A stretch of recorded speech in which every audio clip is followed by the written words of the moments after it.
até o versículo 17, em nome de Jesus.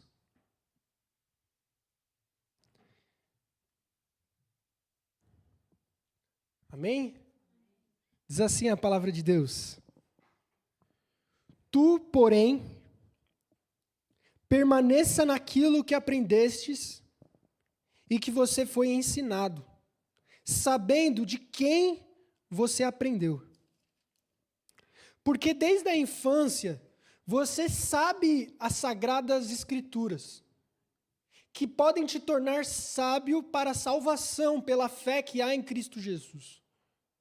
Porque toda a escritura é divinamente inspirada e é proveitosa para ensinar, repreender, para corrigir, para instruir em justiça, a fim de que o homem de Deus tenha capacidade e pleno preparo para realizar toda a boa obra.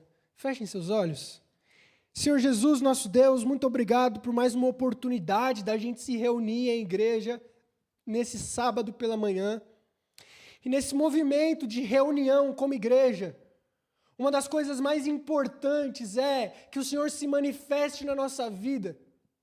Porque nós cremos que esse não é um movimento meramente humano.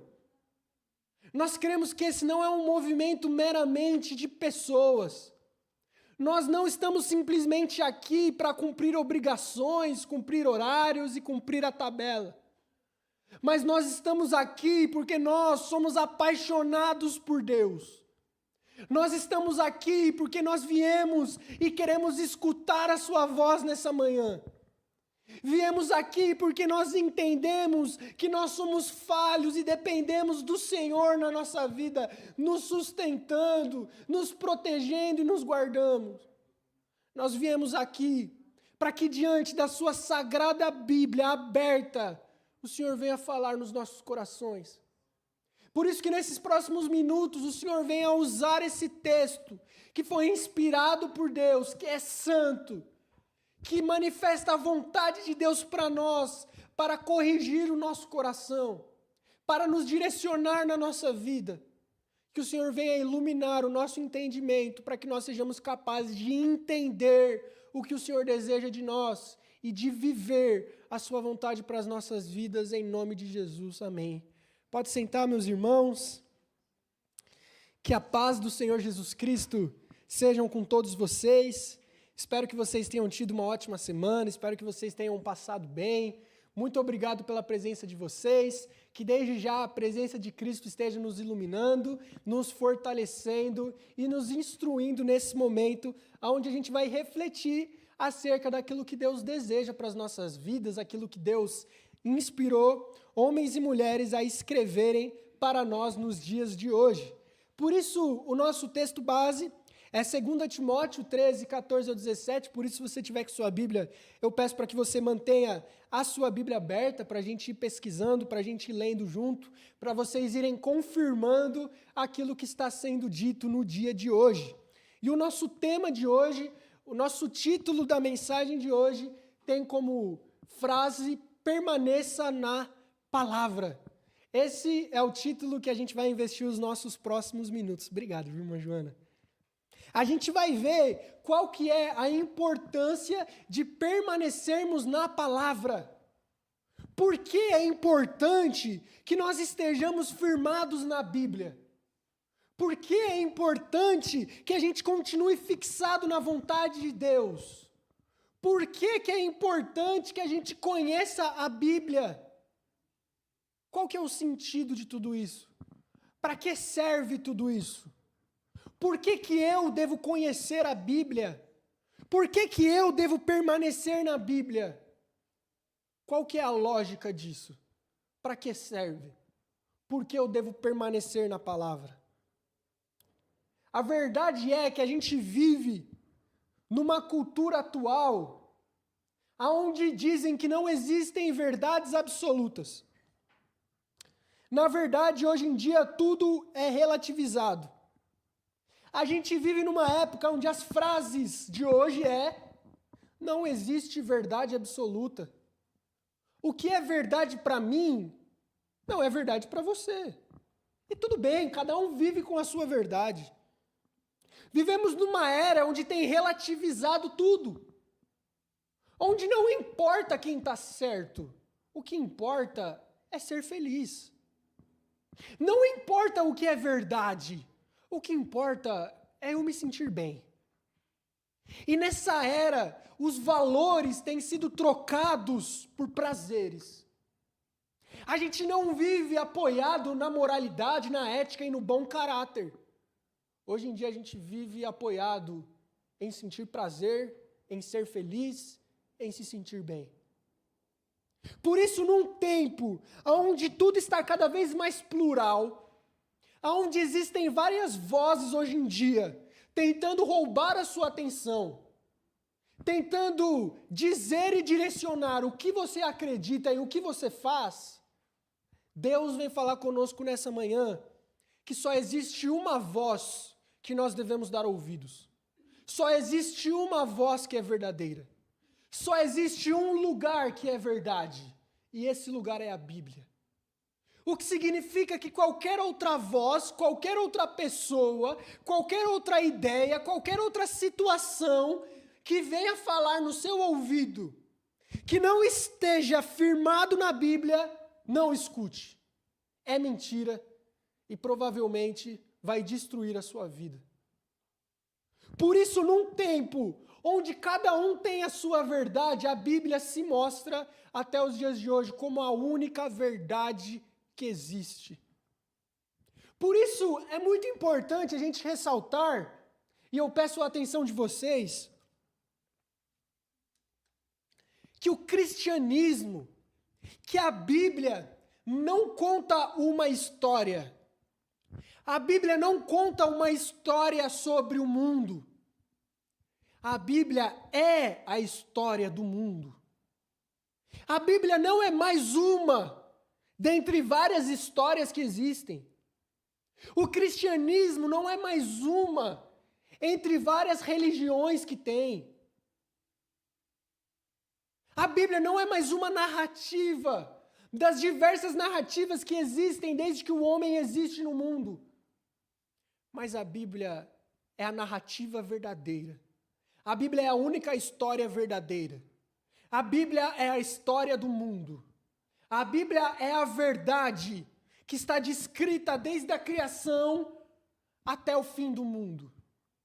Por isso a Bíblia é a nossa única regra de vida, de prática e de fé.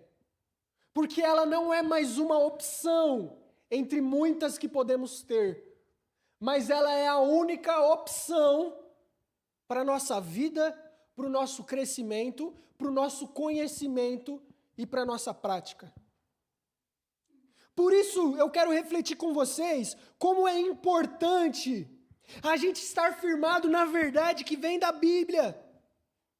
Porque como a gente viu, o que antes podia ser muito claro, hoje em dia não é muito claro. O que antes era inegociável e firme, hoje em dia, tanto faz. Hoje em dia é muito normal, e eu acredito que você já escutou durante a sua vida algumas frases, e eu vou trazer algumas frases para vocês, que talvez vocês já podem ter escutado, que é muito comum a gente escutar. Por exemplo, nem tudo está na Bíblia. Sabe, a Bíblia não tem tudo. Ou outra frase que é, gente, esse negócio de teologia esfria o crente. É só começar a fazer teologia que o crente esfria, que para o fogo. Ou a ideia de que não, mas a Bíblia é um livro escrito por homens. Não é um livro perfeito. Não, mas a Bíblia, ela precisa ser atualizada. É um livro muito antigo. É um livro de milhares de anos atrás. E o comum entre todas essas frases é uma coisa. Todas elas tentam destruir a verdade de que a Bíblia é a palavra de Deus. Todas elas tentam negar que a Bíblia é suficiente. É uma tentativa de substituir a Bíblia pelos nossos sentimentos, pelas nossas tradições. É uma tentativa de substituir a vontade de Deus expressa neste livro pela nossa vontade. É uma tentativa de substituir a vontade de Deus por buscas por revelações, profetadas, rodas de oração onde Deus vai te revelar, como se a Bíblia não fosse suficiente. E como se a Bíblia não mostrasse a vontade de Deus para a sua vida e isso bastasse. Por isso nós vivemos onde muitas frases como essa, na verdade, têm por trás não uma pessoa inocente, mas o próprio diabo, que tenta corromper a verdade e tenta impedir com que homens e mulheres cresçam no conhecimento da vontade de Deus para as nossas vidas. É nesse cenário que o apóstolo Paulo escreve essa frase para Timóteo e para a igreja. No capítulo 3 do texto que a gente leu, no versículo 1, eu acredito que você está com a sua Bíblia aberta, a gente leu o versículo 14, mas ele faz parte de um capítulo que é o 3. E no versículo 1, Paulo está falando justamente desses tempos difíceis. E ele diz assim: Timóteo, saiba, porém, que nos últimos dias haverá tempos difíceis. Pois as pessoas amarão a si próprias. Serão gananciosas, arrogantes, presunçosas, blasfemas, desobedientes aos pais, ingratas, ímpias, sem afeição natural, incapazes de perdoar, caluniadoras, descontroladas, cruéis, inimigas do bem. Serão traidoras, inconsequentes, orgulhosas, mais amigas dos prazeres do que amigas de Deus. Terão aparência de religiosidade, mas rejeitarão o poder de Deus. Entretanto, afasta-se desses, porque eles estão se intrometendo pelas casas e conquistam mulheres tolas carregadas de pecados, dominadas por várias paixões, que estão sempre aprendendo, mas que nunca chegam a um conhecimento verdadeiro da verdade. É como Janes e Jambres, que resistiram a Moisés, esses também resistem à verdade. São homens de entendimento corrompido, réprobos ou reprovados na fé. Mas eles não irão adiante, pois a sua insensatez uma hora será revelada a todo mundo, assim como aconteceu com Janes e Jambres.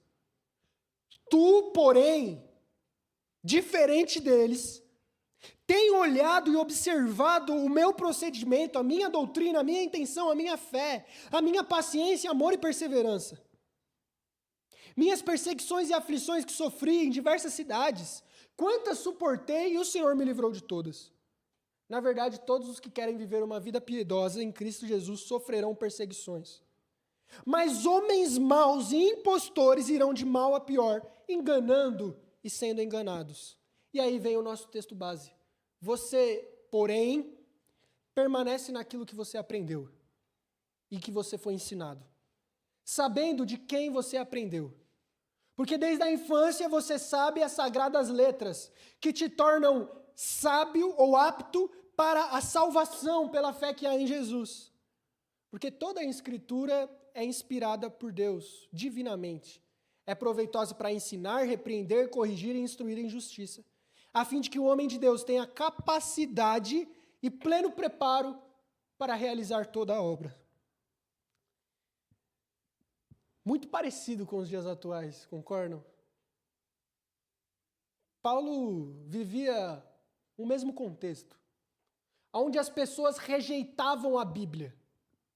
No capítulo 4, que é o capítulo seguinte da mesma carta, do mesmo livro, Paulo vai falar que as pessoas não darão ouvidos ao verdadeiro evangelho, mas é como se elas tivessem os ouvidos tampados e a consciência queimada.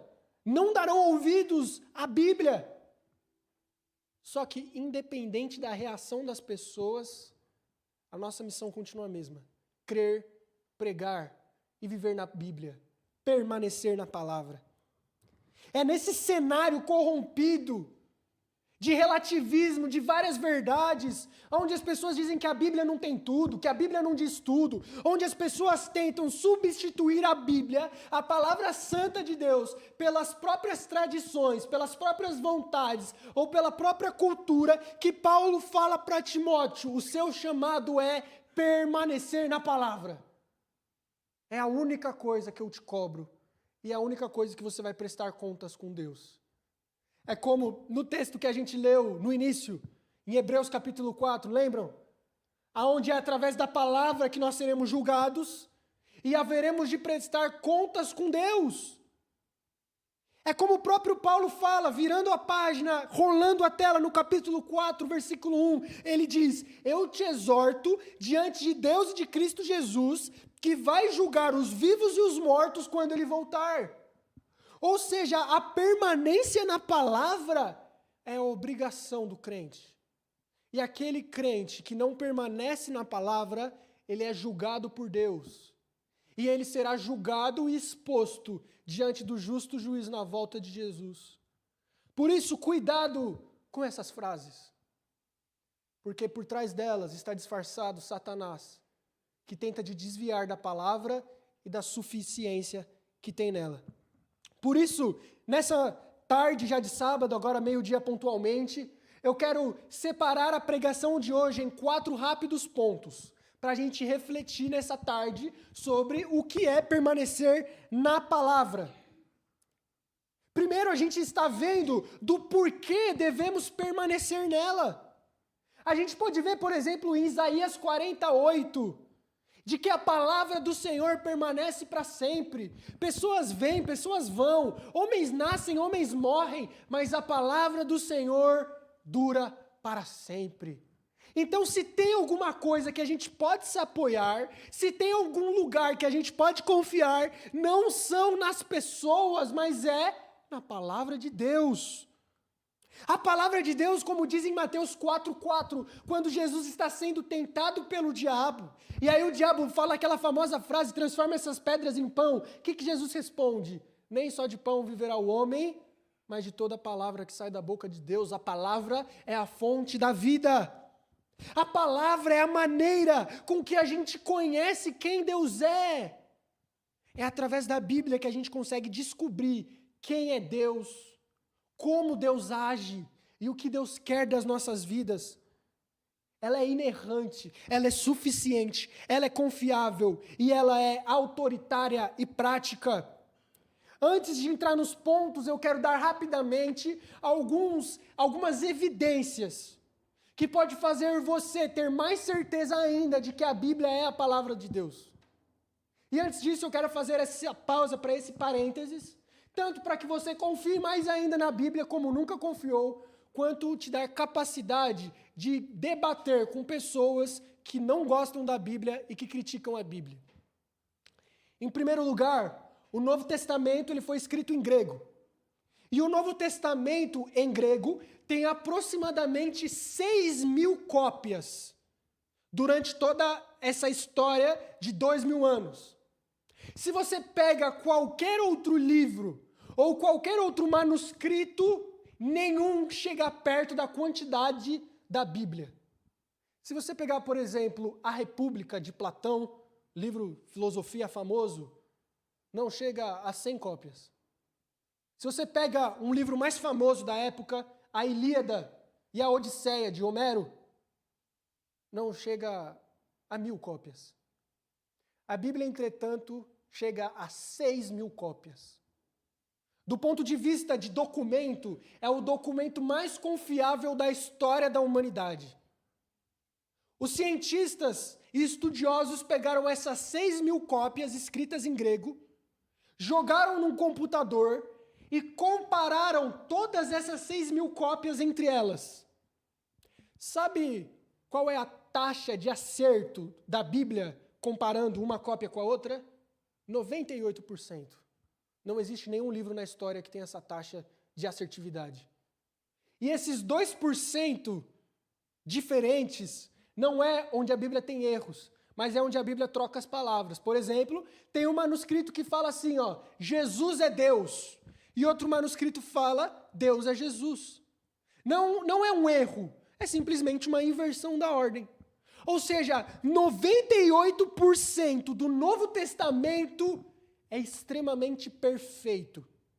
Você pode pegar uma cópia que foi escrita há 2.000 anos atrás e pode pegar uma cópia que foi escrita há 500 anos atrás. Elas vão estar idênticas, sem erro nenhum. Isso não existe em nenhum outro manuscrito. A Bíblia prova que é mais provável que todos os apóstolos de Jesus tenham existido do que Sócrates existiu. É mais provável que Sócrates não tenha existido do que Jesus não ter existido. A Bíblia é o documento histórico com mais cópia, com mais assertividade e com mais manuscritos onde a gente pode comparar e ter certeza que isso é verdade. O Antigo Testamento, da mesma forma. Foi encontrado um rolo do profeta Isaías numa caverna lá na África, que chama Qumran. Você pode pesquisar na internet. Achado de Qumran foi um rapaz que estava passeando no deserto e deixou uma moeda cair numa vala. E quando ele deixou essa moeda cair, ele escutou um barulho de algo quebrando, de algo batendo, de um barulho diferente do que numa pedra. E na hora que ele foi, ele encontrou dentro de um vaso um pergaminho extremamente antigo. Na hora ele chamou as autoridades, e esse foi o manuscrito de Qumran, onde foi achado o livro inteiro do profeta Isaías, datado de milhares de anos atrás. Quando pegaram esse manuscrito que foi achado e compararam com o livro de Isaías que nós temos hoje, estava idêntico em todas as coisas. Não existe nenhum livro do mundo, não existe nenhuma história que tenha mais comprovações arqueológicas. Acharam a pedra onde tem escrito que existia um rei chamado Nabucodonosor, datado de 586 a.C., exatamente a época que a Bíblia relata. Dataram um escrito falando da casa de Davi, datado da mesma época onde a Bíblia fala sobre Davi. A Bíblia é o documento histórico mais provável, mais certo, mais arqueologicamente confiável que existe. Não existe nenhum outro documento, não existe nenhuma outra história tão perfeita, tão certa, tão compatível que nem a Escritura.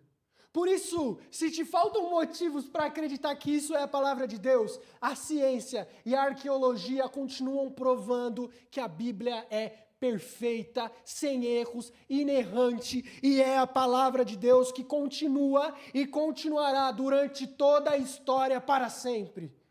Por isso, fechando o parênteses sobre permanecer na palavra, em primeiro lugar, Paulo ele vem falar para Timóteo permanecer naquilo que ele foi instruído e convencido, sabendo de quem ele aprendeu. A ideia do apóstolo é que Timóteo deve ser enraizado. Timóteo deve ter base sólida. Timóteo deve ter raízes. Porque é através dessa base firme que nós não seremos levados pelos enganos das pessoas. E o oposto é verdadeiro. Se você e eu não tivermos raízes, se você e eu não tivermos uma base sólida, qualquer mentira vai te enganar. Qualquer pastor vai fazer você acreditar no que ele está falando. Por isso, a primeira maneira de você não ser enganado, de você não ser ludibriado, de você não ser extorquido, no meio de tantas igrejas falsas e hipócritas, é você permanecer nisso aqui, para que ninguém te engane. O primeiro conselho de Paulo a Timóteo é: permaneça na palavra. É conhecendo esse livro que a gente é capaz de combater as heresias e as mentiras que estão pregando. Agora, se a gente não conhecer isso, como a gente vai saber o que é verdade e o que é mentira? Como a gente viu na escola bíblica, teve até um exemplo muito fantástico que eu gostei muito, que é da nota de dólar.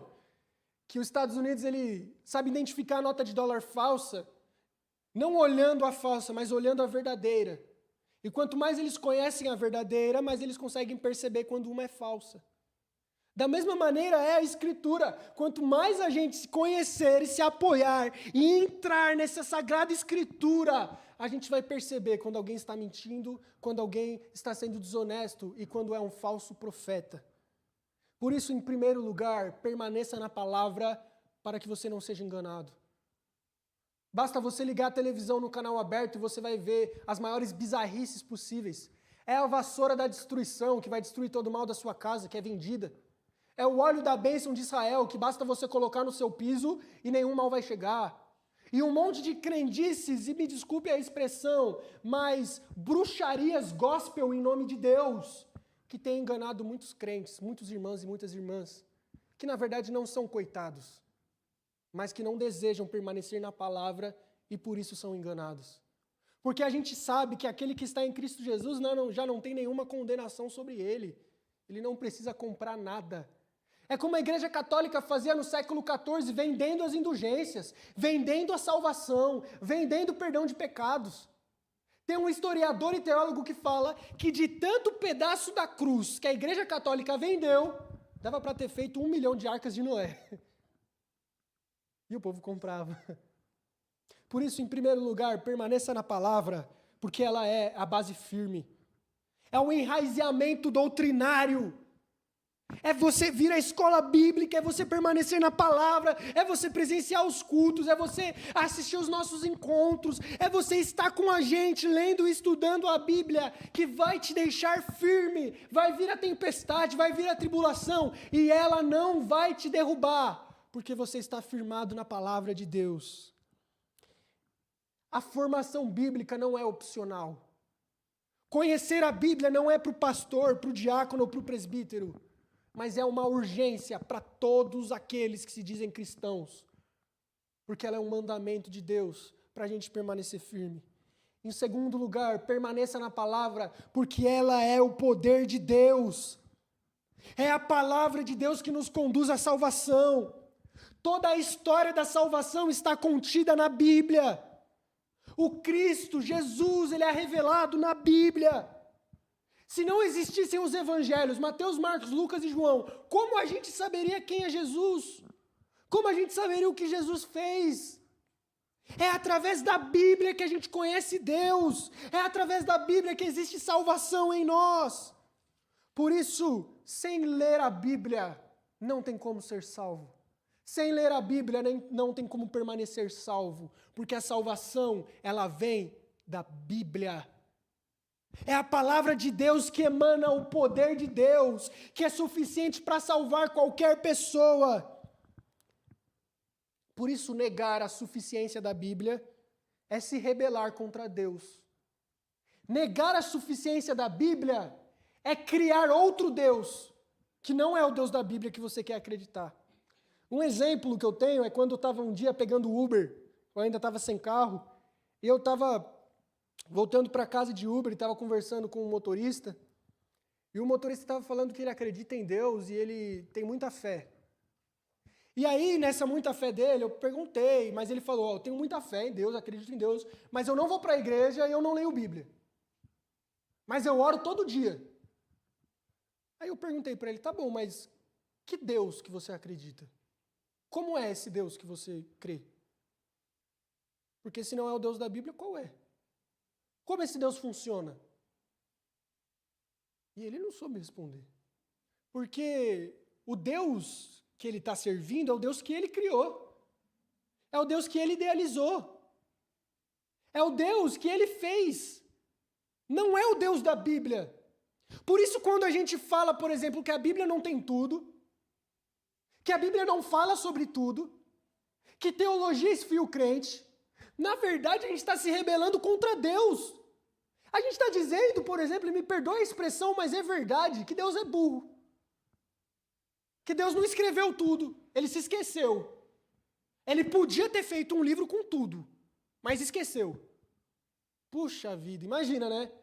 Deus, o Todo-Poderoso, que criou tudo que a gente conhece só falando, esqueceu de falar alguma coisa que seria importante para a gente. Ah, gente, pelo amor de Deus.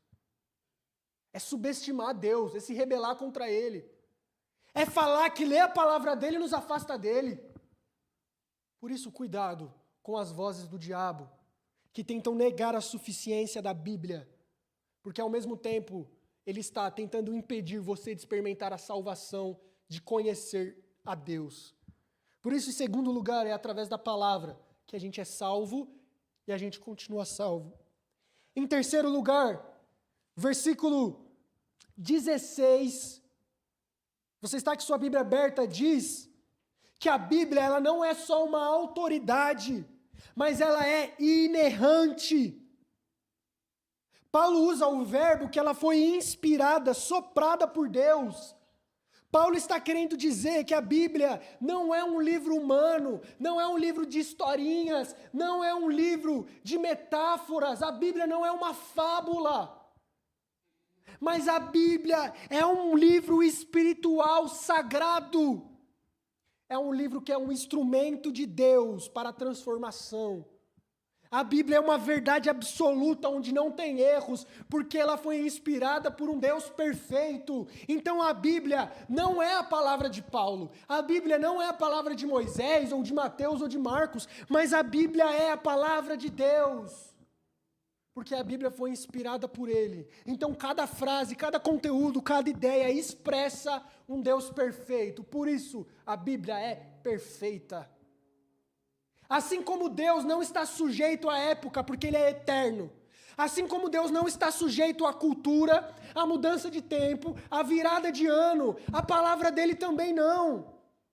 Porque assim como Deus é eterno, é imutável, sabe de todas as coisas e é todo-poderoso, aquilo que Ele fala também é.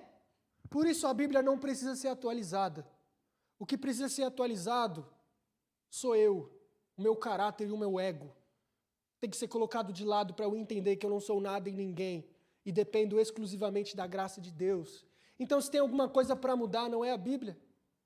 Se tem alguma coisa que precisa ser acrescentada, não é na Bíblia, mas é em mim, é na gente. A falha não está nela, está em nós, porque a palavra de Deus, ela é inerrante, ela é perfeita.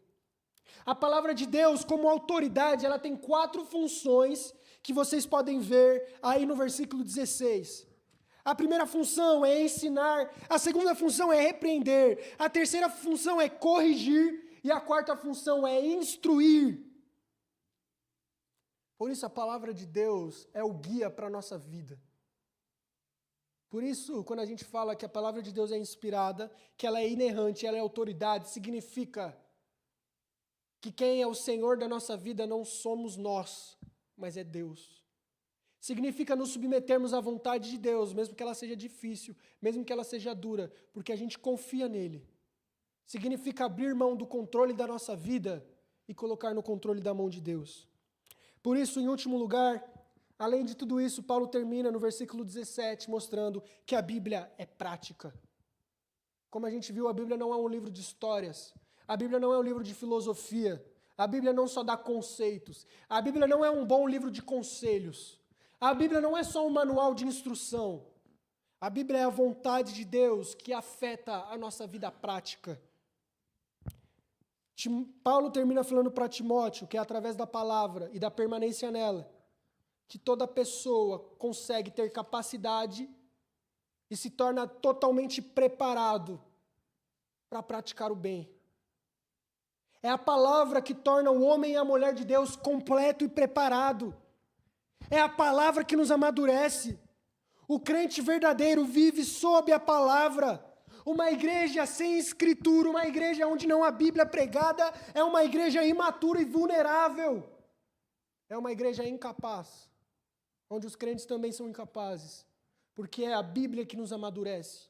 É a Bíblia que nos dá aquelas cintadas necessárias. É a Bíblia que nos corrige quando a gente está errado. É a Bíblia que fere o nosso ego. É a Bíblia que quebra o nosso orgulho, porque é a palavra de Deus que é capaz de quebrar os nossos joelhos. É a palavra de Deus, como lemos em Hebreus 4, que é capaz de dividir nossas juntas e medulas, mente, coração, alma, como uma espada viva e afiada, que vai julgar todos na volta de Jesus. Por isso, eu quero concluir com algumas aplicações práticas para as nossas vidas em nome de Jesus.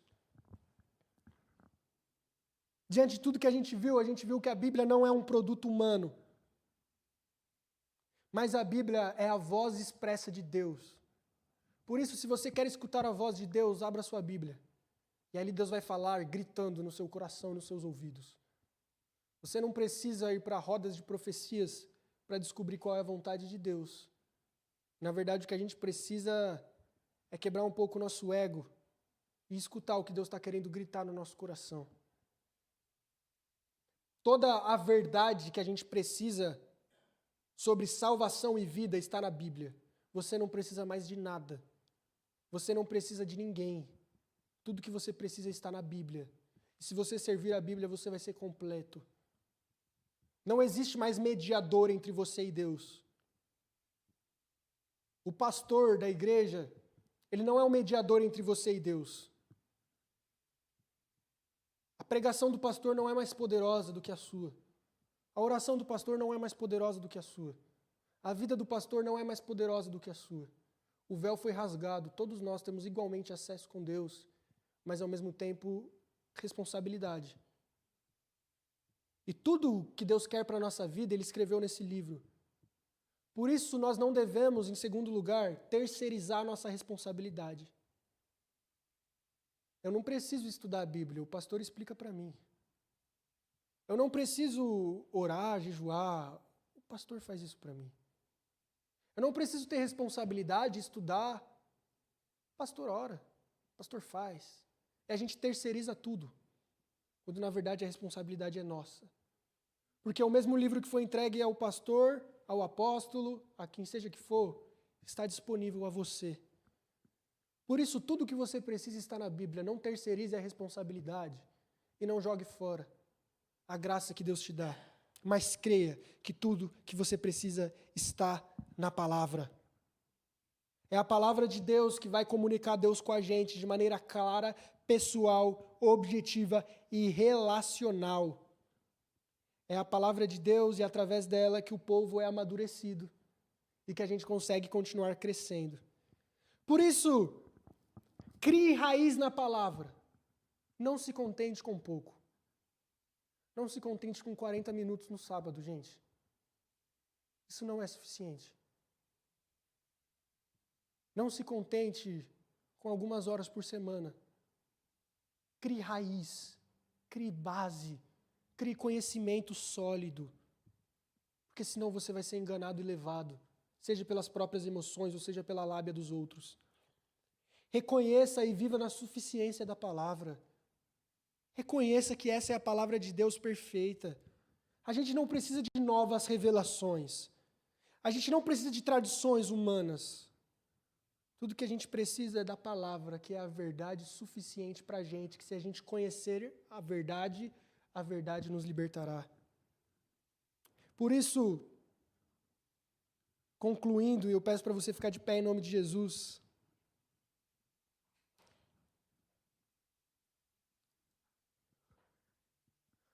Paulo, ele diz a Timóteo um apelo necessário e eterno. Paulo não está falando simplesmente um conselho, mas ele está dando uma convocação urgente para você e para mim nessa tarde. Permaneça na palavra. É uma ordem, é um mandamento divino. É como se Deus estivesse gritando na nossa consciência: pelo amor de Deus, permaneça na palavra. Pelo amor de Deus, leia a Bíblia. Pelo amor de Deus, vá um pouco mais fundo. Pelo amor de Deus, tenha um pouco mais de responsabilidade. Pelo amor de Deus, conheça um pouco mais. Porque haverá o dia que Jesus voltará e julgará todas as pessoas. E a única maneira de você escapar desse justo julgamento de Deus é você estar firmado na palavra de Jesus. A nossa constância, e eu quero concluir com esse ensinamento, a nossa permanência na palavra, ela não vem através dos seus e dos meus esforços ou méritos. Não é através da sua capacidade que você vai sair daqui hoje pulando: eu vou permanecer na palavra. Essa semana eu vou ler a Bíblia como eu nunca li. Não é só sobre isso, porque nós não somos capazes. E eu acho que seu tempo de vida já te provou isso. Porque eu creio que não é a primeira pregação que a gente é exortado a ler um pouco mais de Bíblia. Mas mesmo assim, em algum momento da vida, a gente falhou nisso. Na verdade, nós não conseguimos. A verdade é que pelos nossos próprios esforços e méritos, nós somos incapazes de viver tudo isso. Mas você pode falar: mas então, pastor, o que eu faço? Se eu sou incapaz, se eu não consigo, se eu sou inconstante. Não olhe para si, olhe para Cristo. A sua capacidade de permanecer na palavra não vem de você, mas vem do Jesus que morreu por você para te salvar. A nossa constância vem daquele que fez aquilo que aquilo que éramos incapazes de fazer. Jesus foi aquele que viveu o que nenhum homem conseguiria viver. Jesus foi aquele que andou por um caminho que nenhum homem conseguiria andar. Jesus foi aquele que teve constância, permanência na palavra por toda a vida.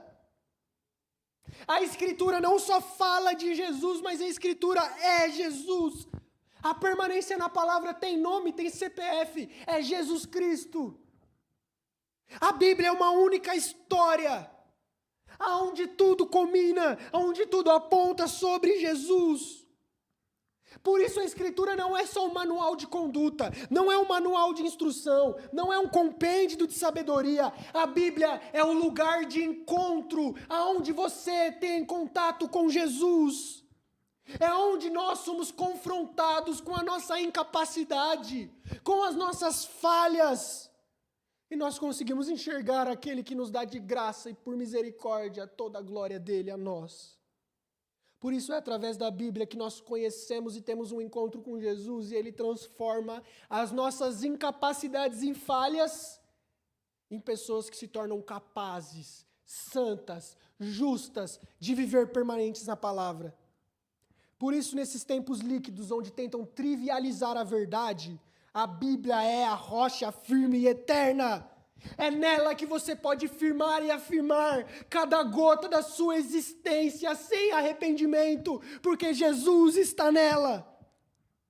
Deus falou no passado, Deus falou no presente, e Ele fala no futuro, porque Jesus é a palavra viva. Como diz em João 1:1, aquele que é a palavra estava com Deus, era Deus, se fez carne, se manifestou entre nós. Por isso, firme a sua existência na Bíblia. Não confie em você mesmo, confie em Cristo, porque Cristo foi aquele que viveu o que éramos incapazes de viver, e na cruz Ele entregou a você e a mim o sacrifício e a obra dEle, te tornando capaz de viver a palavra. Através da cruz, você é capaz de permanecer nela. Por isso, feche seus olhos em nome de Jesus, que a gente possa viver uma vida permanente na palavra, aonde glorifica a Deus, ama o próximo e anuncia Jesus no mundo. Oremos. Senhor nosso Deus, muito obrigado por esse momento. Nós reconhecemos a nossa incapacidade, a nossa insuficiência. Mas glória a Deus que não se trata das nossas forças. Porque se dependesse das nossas forças, nós jamais estaríamos aqui, jamais conseguiríamos. Mas graças a Deus que depende da sua força, e toda a força que o Senhor tem, através da sua obra da cruz, o Senhor entregou a nós, para que através do Senhor nós tivéssemos uma nova vida e fôssemos transformados. Na cruz o Senhor cravou os nossos pecados para sempre. Na cruz o Senhor cravou nossas inseguranças, nossas dificuldades, nossos problemas. Na cruz o Senhor matou a nossa velha natureza. Na cruz o Senhor matou a nossa velha identidade. Na cruz o Senhor matou a nossa carne, para que através da cruz, do seu sacrifício, nós tivéssemos uma nova vida.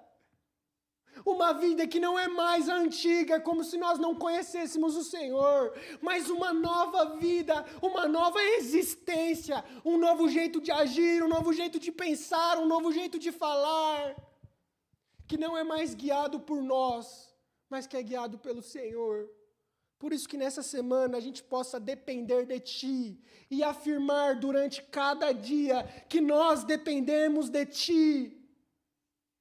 A nossa força para permanecer não vem de nós, vem do Senhor.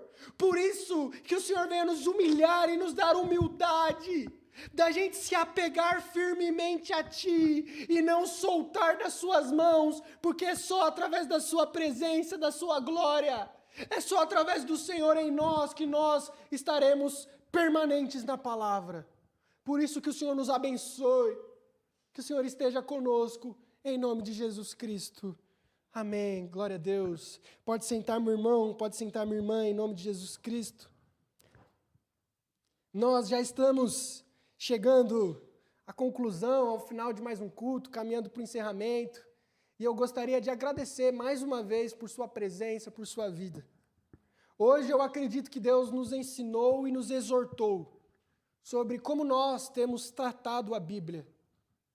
Deus, Ele não nos chamou para a gente deixar nossas Bíblias abertas no Salmo 91 ou no Salmo 23, na estante das nossas casas, pegando poeira.